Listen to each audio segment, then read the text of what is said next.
আসন্ন লোকসভা নির্বাচনে কৃষ্ণনগর লোকসভা কেন্দ্রের প্রার্থী শ্রীমতী অমৃতা রায়ের সমর্থনে বিজেপি কৃষ্ণনগর সাংগঠনিক জেলার ডাকে বেথুয়াডৌরিতে বিজয় সংকল্প সভায় উপস্থিত হয়ে বিজেপির প্রার্থীকে জয়ী করে আরও একবার মোদী সরকার গঠনের আহ্বান জানালেন বিধানসভার বিরোধী দলনেতা শুভেন্দু অধিকারী।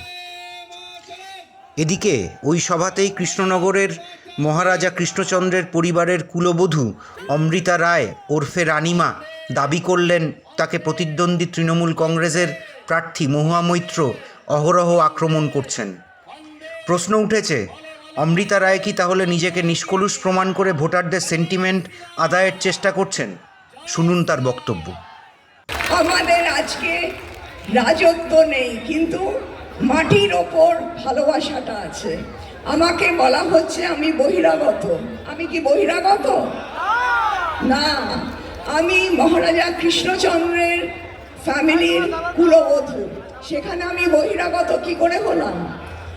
আর তার জন্যে মহুয়া মৈত্র আমাকে সমানে অ্যাটাক করে যাচ্ছেন। কি বলছেন?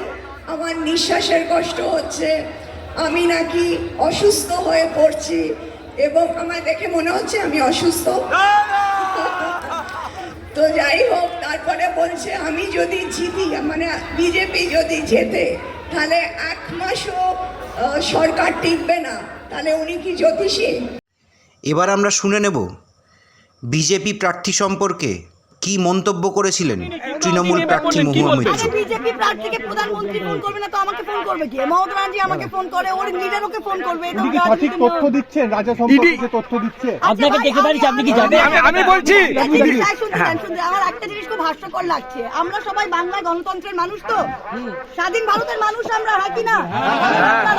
তার স্বাধীন ভারতে বাংলার মানুষ একটাই রাজা জানেন, রাজা রামমোহন রয়, হ্যাঁ কি না? একটাই রানী জানেন, রানী রাসমণি, হ্যাঁ কি না? এর বাইরে কোনো রাজা রানী আছে তো আমার সেটা নলেজে নাই ভাই।